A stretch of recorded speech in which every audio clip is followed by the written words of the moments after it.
নমস্কার, দেখছেন কলকাতা টিভি। আপনাদের সঙ্গে রয়েছে আমি অভিক। শুরু করছি গুড মর্নিং কলকাতা।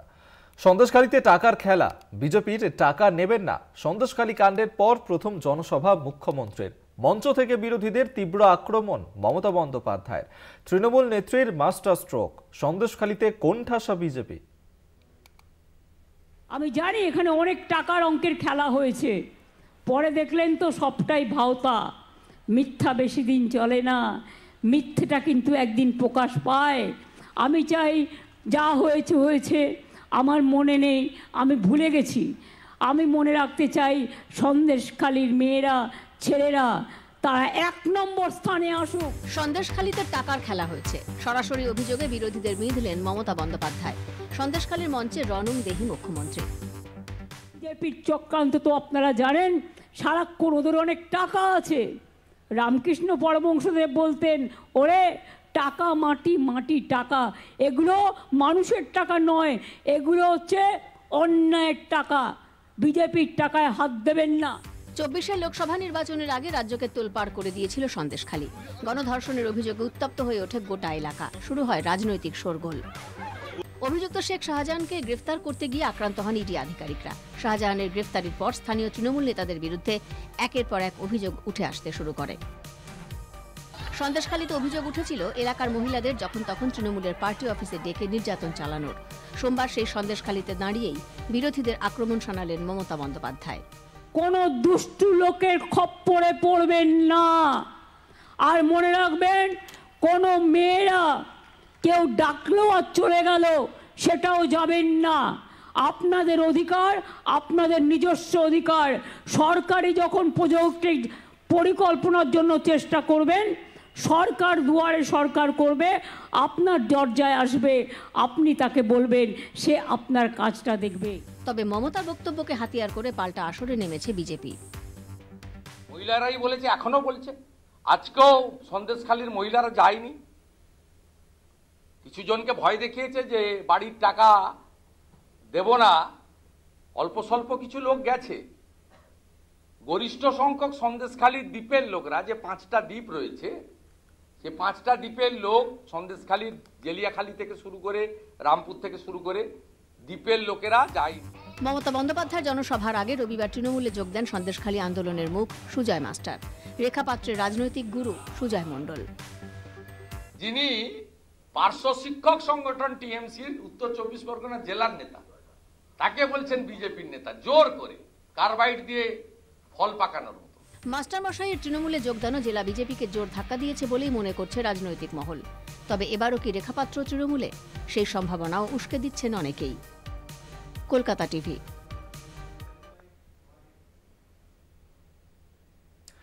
স্টার থিয়েটারের নাম বদলে বিনোদিনী থিয়েটার। সন্দেশখালী থেকে মুখ্যমন্ত্রীর ঘোষণার দিনই থিয়েটারের সামনে বসল নতুন নাম। নটি বিনোদিনীর সম্মানে খুশি থিয়েটার মহল। আপনারা সবাই স্টার থিয়েটারের নাম শুনেছেন, খুবই বিখ্যাত। আমি মেয়রকে অলরেডি বলেছি, স্টার থিয়েটারের নাম বদল করে আমরা বিনোদিনী থিয়েটার করব। স্টার থিয়েটারের নাম বদলে করা হবে বিনোদিনী থিয়েটার। সন্দেশখালীর সভা থেকে ঘোষণা করেন মুখ্যমন্ত্রী মমতা বন্দ্যোপাধ্যায়। তৎপরতা শুরু কলকাতা পৌর সংস্থার। সোমবারই হাতিবাগানে থিয়েটারের বাইরে বসলেও বিনোদিনীর নাম। নটি বিনোদিনীর অভিনয় দক্ষতায় মন্ত্রমুগ্ধ ছিল সব স্তরের মানুষ। বিনোদিনীর গুণমুগ্ধদের তালিকায় ছিলেন স্বয়ং রামকৃষ্ণ, বিবেকানন্দ, বঙ্কিমচন্দ্র। কথিত আছে, চৈতন্যলীলায় বিনোদিনীর অভিনয় দেখে গ্রিন রুমে গিয়ে বিনোদিনীকে আশীর্বাদ করেন অভিভূত রামকৃষ্ণদেব। বঙ্কিমচন্দ্র তার উপন্যাসের চরিত্রগুলিকে বিনোদিনীর মধ্যে দিয়ে সফলভাবে গড়ে উঠতে দেখেছিলেন। বিনোদিনীর অভিনয়ের গুরু গিরিশচন্দ্র ঘোষ সর্বদা প্রশংসা মুখর ছিলেন। কঠোর পরিশ্রম, ত্যাগ, নিষ্ঠায় নতুন থিয়েটার গড়েছিলেন বিনোদিনী। তবে নয়া থিয়েটার তার নামে হয়নি, উল্টে থিয়েটার নির্মাণে তার কৃতিত্বও অস্বীকার করা হয় পরবর্তীতে। নতুন থিয়েটারের নাম হয় স্টার থিয়েটার। বিশ্বাসঘাতকতার শোকে দুঃখে ভেঙে পড়েন বিনোদিনী। 1886 সালে মাত্র 22 থেকে 23 বছর বয়সে রঙ্গমঞ্চ ত্যাগ করেন। দীর্ঘদিন জীবিত থাকলেও আর কখনো অভিনয়ে ফেরেননি। মাঝে কেটে গেছে অনেকটা সময়। বিনোদিনীর মৃত্যুর এত বছর পর ইচ্ছে পূরণ হতে চলেছে বাংলার ইতিহাসের সর্বকালের অন্যতম শ্রেষ্ঠ নটির। স্টার থিয়েটারের নাম বদলে বিনোদিনী থিয়েটার করার সিদ্ধান্তকে তাই সাধুবাদ জানিয়েছে সব স্তরের মানুষ। ওনার আদেশ অনুযায়ী আমরা নোটিফিকেশন করে দিলাম এবং স্টার থিয়েটারের সামনে আমরা ওই যে ফ্যাসাড যেটা আছে স্টার থিয়েটার লেখা, ওটা বিনোদিনী থিয়েটার নামে। কিন্তু মমতার দিকে আমরা এই জন্যই অভিনন্দন জানাই যে তিনি প্রকৃত ইতিহাস ঘেঁটে খুব ভালো করেছেন। এটা কলকাতার সুনাম যেমনি বৃদ্ধি হবে এবং বাংলার প্রত্যেকটি মানুষের, নাট্য জগতের মানুষের খুব কাজে লাগবে বা ভালো লাগবে। সন্দেশখালীর মঞ্চ থেকে এদিন 123 কোটি টাকার 66টি প্রকল্পের উদ্বোধন করেন মুখ্যমন্ত্রী। সন্দেশখালী গ্রামীণ হাসপাতালের শয্যা 30 থেকে বাড়িয়ে 60 করার কথা ঘোষণা করেন। জেলার মানুষকে আরও ভালো সরকারি পরিষেবা দিতে উত্তর 24 পরগনায় নতুন মহকুমা ঘোষণা। সন্দেশখালীতে সন্দেশ হাব করার ইচ্ছার কথাও জানান মুখ্যমন্ত্রী। বয়স 60 পেরোলেও লক্ষ্মীর ভান্ডার পাবেন মহিলারা, জানালেন মমতা বন্দ্যোপাধ্যায়। কলকাতা টিভি।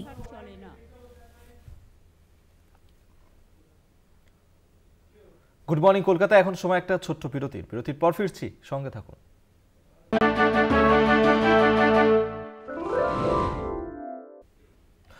ঘুরতে গিয়ে মর্মান্তিক পরিণতি। সিকিমের পাহাড়ি রাস্তায় দুর্ঘটনার কবলে পড়ে মৃত্যু হলো মা ও 2.5 বছরের শিশু কন্যার। মৃতর স্বামী এবং গাড়ির চালক হাসপাতালে চিকিৎসাধীন। মর্মান্তিক এই ঘটনায় শোকস্তব্ধ গোটা এলাকা। তুষারাবৃত রাস্তা, ঘন কুয়াশায় প্রতিকূল পরিস্থিতি, আর তাতেই ঘটল বিপত্তি। পাহাড়ি রাস্তায় নিয়ন্ত্রণ হারিয়ে খাদে পড়ল গাড়ি। মর্মান্তিক দুর্ঘটনায় মৃত্যু মা ও শিশুর।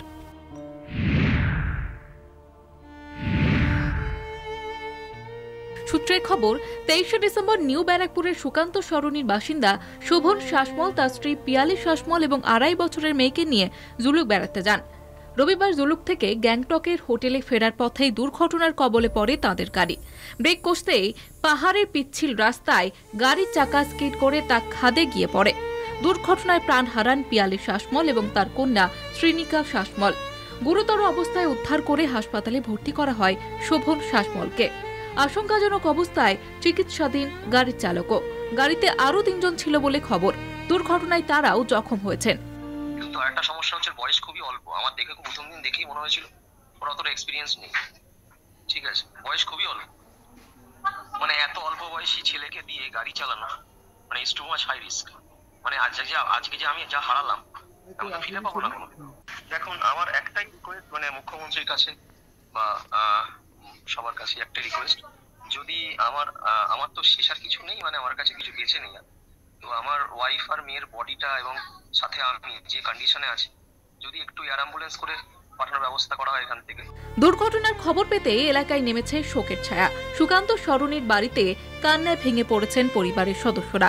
ওয়ার্ডের কাউন্সিলর কাম চেয়ারম্যান প্রবীর সাহা, উনি সকালবেলায় যোগাযোগ করেছেন চন্দ্রিমাদির সাথে। ছেলের সাথে কথা বলে দিয়েছেন? ছেলের সাথে, হ্যাঁ, সারাদিন হয়নি, এই বিকেলের সময় ছেলে প্রিপারেশন ওকে জানানো হয়েছে। ও এবার এনাদের সান্ত্বনা দিচ্ছে, তোমরা ঠিক থাকো। কারণ এয়ার অ্যাম্বুলেন্সের মাধ্যমে নিয়ে সেখানে ট্রিটমেন্ট করা যায় তাড়াতাড়ি, তাহলে ও তাড়াতাড়ি সুস্থ হয়ে যাবে। আমরা চাই ও সুস্থতা। হ্যাঁ, এখন ও তো মেন্টালিভাবে ভেঙে পড়েছে সব রকম ভাবে। ইতিমধ্যে পরিবারের তরফে স্থানীয় প্রশাসনের সঙ্গে যোগাযোগ করা হয়েছে। আহত শোভন সহ তার স্ত্রী সন্তানদের দেহ নিউ ব্যারাকপুরের বাড়িতে নিয়ে আসার প্রস্তুতি শুরু করা হয়েছে। খারাপ আবহাওয়ার কারণেই এই দুর্ঘটনা বলে ধারণা পুলিশের। ভক্তি দের রিপোর্ট, কলকাতা টিভি।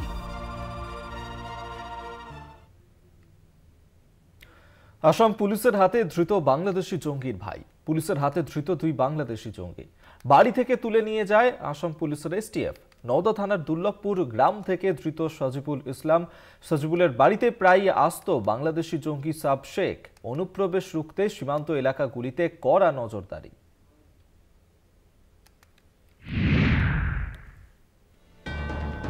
বাংলাদেশের পরিস্থিতির সুযোগে এবার বাংলায় জঙ্গি অনুপ্রবেশ। বিচ্ছিন্নতাবাদী সংগঠন মাথাচাড়া দিচ্ছে। উদ্বিগ্ন এ রাজ্যের গোয়েন্দারা। নদিয়া মুর্শিদাবাদ সীমান্তবর্তী এলাকায় বাড়ছে অনুপ্রবেশ। জালে ধরা পড়ছে একের পর এক জঙ্গি অনুপ্রবেশকারী। এবার বাংলাদেশি জঙ্গি সাব শেখের পিস্তুত ভাইকে বাড়ি থেকে তুলে নিয়ে গেল আসাম পুলিশের এসটিএফ। রবিবার গভীর রাতে নওদা থানার দুর্লভপুর গ্রাম থেকে সজিবুল ইসলামকে তুলে নিয়ে যায় আসাম পুলিশ। স্থানীয় সূত্রে জানা গেছে, সজিবুলের বাড়িতে বাংলাদেশ থেকে প্রায়ই আসত সাব শেখ। জঙ্গি সংগঠনের মাস্টার মাইন্ড সাব শেখকে কেরল থেকে গ্রেফতার করে আসাম পুলিশ। তাকে জিজ্ঞাসাবাদের পর কিছুদিন আগে হরিহরপাড়া থেকে দুজনকেই গ্রেফতার করা হয়। পুলিশে ধরলো, ওর মামাতো ভাই বাংলাদেশ থেকে এসে এখানে থাকতো, তাই ওকে পুলিশে ধরেছে জঙ্গি ইস্যুতে। জঙ্গি বলি এখন তকমা দিছে, জানিনি কতটা, সেই হিসাবে ওকে এখন ওর মামাতো ভাইয়ের ইস্যুতে একে ধরে নিয়ে গেছে। ইসলাম কে হয় আপনার? আমার ছোট ছেলে। এখন কোথায় আছে? কোথায় আছে? বাড়ি থেকে ধরে নিয়ে চলে গেল আজগবি। আমার ছেলে ভালো ছেলে আমার। পুলিশ কিছু বলেছে কি কারণে নিয়ে গেল? না, পেয়েছে, ধরে চলে গেল। নওদা থেকে আরো একজনকে আটক করলো আসাম এসটিএফ। নওদা থানার ভোলাগ্রাম থেকে মুস্তাকিম মন্ডল নামে আরো এক যুবককে রবিবার গভীর রাতে আটক করে পুলিশ। নওদা দুর্লভপুর গ্রামের সাজিবুল ইসলামের বন্ধু মুস্তাকিম মন্ডল। একই রাতে ওই দুজনকে তুলে নিয়ে যায় পুলিশ। মুস্তাকিম মন্ডল পেশায় মিস্ত্রি। তার সঙ্গে বাংলাদেশের জঙ্গি সাব শেখের যোগাযোগ রয়েছে কিনা বা জঙ্গিদের আশ্রয় দিত কিনা তাও খতিয়ে দেখছে পুলিশ। এখন আমার ছেলেকে কালকে এসে তো ধরে নিয়ে গেছে,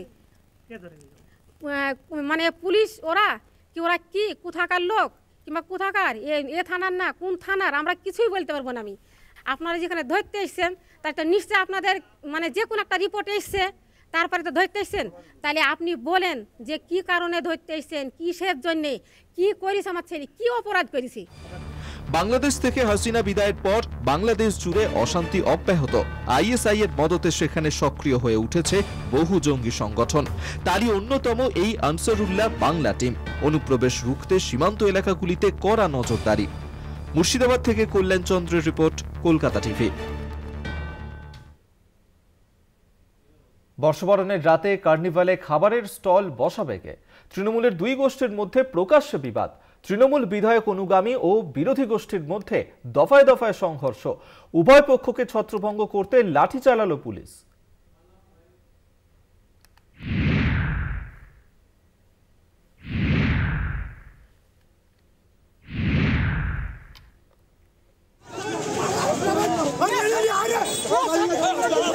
তৃণমূলের দুই গোষ্ঠীর মধ্যে বিবাদ। বিধায়ক অনুগামী ও বিরোধী গোষ্ঠীর মধ্যে দফায় দফায় সংঘর্ষ। পুলিশের সামনেই চাঁচল সদরের তরলতলা মোড়ে বিরোধে জড়ালো দুই গোষ্ঠী। বর্ষবরণের রাতে কার্নিভালে খাবারের স্টল বসাবে কে? এই প্রশ্ন ঘিরেই শুরু ঝামেলা। এখানে প্রতি বছর এখানে কার্নিভাল হয়, প্রশাসনের উদ্যোগে কার্নিভাল হয়। হঠাৎ আজকে কিছু স্টল করতে গিয়ে তৃণমূলের এক অংশের লোকজনেরা যারা পঞ্চায়েত সমিতির নিজেকে কর্মাধ্যক্ষ বলে পরিচিত, তারা বলছে যে এখানে টেন্ট করতে দেওয়া যাবে না। এক অংশের লোকেরা বলছে যে না এখানে প্রোগ্রাম হবে। এই নিয়ে তাদের মধ্যে বচসা তৈরি হয়। আমরা যারা চাঁচলবাসী, যারা আমরা এলআইসি বিল্ডিংয়ের এখানে থাকি, প্রবলেমটা আমাদের, যদি কোনো প্রবলেম হয়ে থাকে তাহলে সেটা আগে জানানো উচিত ছিল। 7 দিন আগে এসডিওকে লিখিত দিত এখানে প্রোগ্রাম হবে না। বিবাদমান দুই গোষ্ঠীর এক পক্ষে রয়েছেন বিধায়ক ঘনিষ্ঠ ব্লক তৃণমূলের সহসভাপতি এবং অন্য পক্ষে রয়েছেন পঞ্চায়েত সমিতির পূর্ত কর্মাধ্যক্ষ অঙ্কুর পোদ্দার সহ বাকিরা। অভিযোগ, বচসা চলার মাঝেই স্টলের বাঁশ খুলে নেন বিধায়ক বিরোধী গোষ্ঠী। পঞ্চায়েত সমিতি যখন নির্দেশন করেছে এখানে দোকান করাটা ঠিক না, সেলফি জোন করা হোক। এবার এই গোটাটা ঘেরে দোকান করাটা নিয়ে আমার প্রবলেম যে এখানে একটা সৌন্দর্য হয়েছে, মানুষ আসবে, ছবি তুলবে, এই করবে, এটা ঘেরে দোকান করা না। দোকান উল্টো পাশে করুক, আমরা এটাই বলেছিলাম। কারা করতে চাইছে এটা? কার্নিভাল কমিটির কিছু এক ব্যক্তি। বিধায়ক বিরোধীদের দাবি সেলফি জোন ছাড়া কোনো খাবারের দোকান বসানো যাবে না। এরপরই শুরু হয় দুই পক্ষের মধ্যে ঝামেলা, আহত 4। পরিস্থিতি সামাল দিতে লাঠিচার্জ করে পুলিশ। ঘটনাস্থলে নামে র্যাব। পরিস্থিতি আপাতত নিয়ন্ত্রণে থাকলেও থমথমে হয়ে রয়েছে গোটা এলাকা। বর্ষবরণের রাতে আদৌ কি সুষ্ঠুভাবে কার্নিভাল হওয়া সম্ভব? উঠছে প্রশ্ন। মালদা থেকে রুহুল আমিনের রিপোর্ট, কলকাতা টিভি।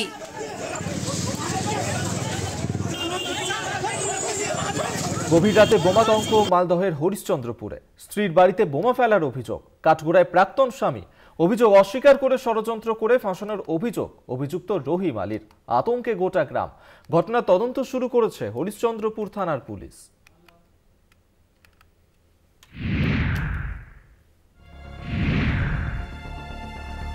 মালদহের হরিশ্চন্দ্রপুরের ঝিকোডাঙ্গা গ্রামে আতঙ্ক। রবিবার গভীর রাতে বোমার শব্দে কেঁপে ওঠে ঝিকোডাঙ্গা গ্রাম। পরপর 2টি বোমা বিস্ফোরণ ঘটে বলে স্থানীয় পুলিশ সূত্রে খবর। অভিযোগ, ঝিকোডাঙ্গা গ্রামের বাসিন্দা হালিমা পারভিন নামে এক মহিলাকে প্রাণে মারার জন্যই হামলা করেন তার প্রাক্তন স্বামী রহিম আলী। অভিযোগ অস্বীকার করেন অভিযুক্ত রহিম আলী। বোমটা ফেলেছিল কিনা তো সবাই জাগলো, জাগার পরে দেখছি যে ওখানে জান্নাতে দেখলাম আরো 2-3 জন ছিল, আমি ওকেই দেখতে পেলাম। কে সে? চিনতে, সে রহিমা আছে। হ্যাঁ, রহমতপুর আমি দেখেছি, ঠিক আছে। দেখার পরে তারপরে বমটাতে পড়লো কিনা সবাই জেগে গেল, আমাকে মেরে ফেলবে, বম ফেলে সবাইকে মারতে চায়। আগুন লেগে দিয়েছিল, আগুন লাগার সময় তখন কেরোসিন ঢেলে, পেট্রোল ঢেলে সব ঢেলে দিয়েছিল। মিথ্যা অভিযোগ দিচ্ছে, আমরা ওগুলো তো কোনো ই নাই। ও আমার বিয়ে করেছিলাম ওখানে, ও আমার নিজের মধ্যে ডিভোর্স নিয়ে নিয়েছে, আমি ছেলে মেয়ে গেলে এই করে আমি থাকছি। ওর সাথে ও 2 বছর থেকে কোনো রিলেশনই নাই, না কোনো কিছু ছুটে গেছে, কোনো রিলেশন নাই ওদের সাথে। আমরা এগুলো মিথ্যা অভিযোগ করে ওরা ফাঁসানোর চেষ্টা করছে ওদের আমাদেরকে। হালিমা পারভিনের সঙ্গে বিয়ে হয়েছিল পার্শ্ববর্তী রহমতপুরের বাসিন্দা রহিম আলীর। বছর 2 আগে তাদের ডিভোর্স হয়। তাদের 2 সন্তান রয়েছে। বর্তমানে তারা রহিম আলীর কাছে থাকে। হালিমা পারভিনের অভিযোগ, ডিভোর্সের পর থেকে ক্রমাগত তাকে হুমকি দেওয়া হতো, এমনকি প্রাণী মারার হুমকি দেওয়া হতো। তারপরেই বোমা মারার ঘটনা ঘটে রবিবার গভীর রাতে। যদিও বোমা মারার অভিযোগ অস্বীকার করেছেন রহিম আলী। ষড়যন্ত্র করে ফাঁসানো হচ্ছে বলে অভিযোগ রহিম আলীর। ঘটনার তদন্ত শুরু করেছে হরিশ্চন্দ্রপুর থানার পুলিশ। কলকাতা টিভি।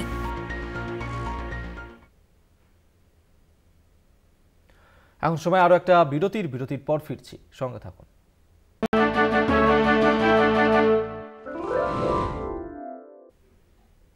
7 বছরে 32 লক্ষ টাকা ঋণ শোধ না করতে পারায় পরিবার নিয়ে ফেরার আসানসোল পুর নিগমের 63 নম্বর ওয়ার্ডের তৃণমূল কাউন্সিলর সেলিম আক্তার।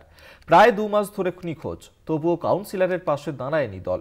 ফের প্রকাশ্যে তৃণমূলের অন্তর্কলহ। বর্তমান কাউন্সিলরের পাশে প্রাক্তনীরা। বিধায়কের বিরুদ্ধে এক গুচ্ছ অভিযোগ। মাথায় ঋণের বোঝা, ঋণ শোধ করতে না পারায় পলাতক খোদ আসানসোল পুর নিগমের 63 নম্বর ওয়ার্ডের তৃণমূল কাউন্সিলর সেলিম আক্তার। জানা গিয়েছে 7 বছর ধরে 32 লক্ষ টাকা ঋণ শোধ না করায় বাড়ি সেল করেছে বেসরকারি হোম ফাইন্যান্স কোম্পানি। 1 টাকা সুদও দেননি কাউন্সিলর। সেলিমের হাতছাড়া হয়েছে রেশন ডিলারশিপ। প্রায় 2 মাস ধরে পরিবার নিয়ে ফেরার কাউন্সিলর। আদালতের দ্বারস্থ হয়ে বাড়ি সিল করে ওই সংস্থা। প্রায় 2 মাস ধরে নিখোঁজ, তবুও সংখ্যালঘু কাউন্সিলরের পাশে দাঁড়ায়নি দল। আর তা নিয়ে তৃণমূলের অন্দরে শোরগোল।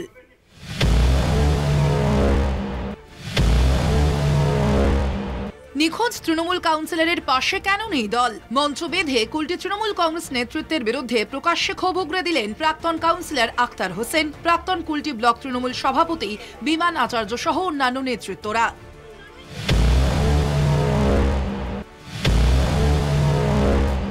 কুলটির প্রাক্তন বিধায়ক তথা জেলা তৃণমূল চেয়ারম্যান উজ্জ্বল চট্টোপাধ্যায় ও তার অনুগামীদের বিরুদ্ধে বিস্ফোরক অভিযোগ। শুধু তোলাবাজি চলছে বলে অভিযোগ দলের একাংশের। তো কাউন্সিলর চলে গেলে দল কি করবে বলি? কাউন্সিলর যদি কোনো বদমাইশি করে বা কিছু করে, সেটা দলের তো কোনো, দলের আসা উচিত ছিল, দেখা উচিত ছিল যে পাবলিকের এই ওয়ার্ডটা নষ্ট হয়ে গেল, এই ওয়ার্ডটা তো মুশকিল হয়ে গেল না। একটা মানুষের সই দরকার, পরিষেবা যদি না পায় এটা সই তো দরকার, সইটা অনেক জরুরি দরকার, তো সেটা পরিষেবা পাচ্ছে না। গত বিধানসভা ভোটে তৃণমূল প্রার্থী উজ্জ্বল চট্টোপাধ্যায় হেরেছেন। গত লোকসভা ভোটে কুলটি থেকে তৃণমূল পরাজিত হয়েছে। তাই নেতৃত্ব বদলের দাবি তুলেছেন কুলটির প্রাক্তন তৃণমূল কাউন্সিলর ও প্রাক্তন নেতৃত্ব। তৃণমূল মানেটা কি হলো? গ্রাস রুটে চলা, গ্রাস রুট থেকে উঠা, গ্রাস রুটে নিয়ে লোকগুলোকে নিয়ে অর্গানাইজেশন করা। কিন্তু এইখানে তোলাবাজি শুধু হচ্ছে, আর কিছু নাই। এই দুজনাকে বসিয়ে দিয়েছে, তোমরা তোলাবাজি করো, পার্টি জাহান্নামে যাক। আজকে বলুন কুলটিতে মাইনাস আমরা কত আছি, তৃণমূল কত মাইনাস আছে? 35,000। আসানসোল পুর নিগমের ডেপুটি মেয়র ওয়াসেমুল হক বলেন, আপাতত পরিস্থিতি সামাল দেওয়ার জন্য বড় চেয়ারম্যান ও পার্শ্ববর্তী কাউন্সিলররা আছেন। মানুষ এখানে যারা ওইখানে থাকছে তাদের কোনো রকম অসুবিধা না হয়, সেই আসানসোল মহানাগরিক বিধান উপাধ্যায়ের নেতৃত্বে ওইখানে যে আশেপাশে ওয়ার্ডগুলোতে কাউন্সিলর আছে তাদেরকে অ্যাডভাইস দেওয়া হয়েছে এবং ওই বড় চেয়ারম্যানকে দায়িত্ব দেওয়া হয়েছে। বিরোধীদের অভিযোগ, ওই কাউন্সিলর এর আগে রেশন দুর্নীতি করে ফেরার হয়েছিলেন, এবারও ফেরার। সেলিম আক্তার ওই এলাকার রেশন ডিলার। 1 বছর আগে কাউন্সিলরের বিরুদ্ধে রেশন দুর্নীতির অভিযোগ ছিল।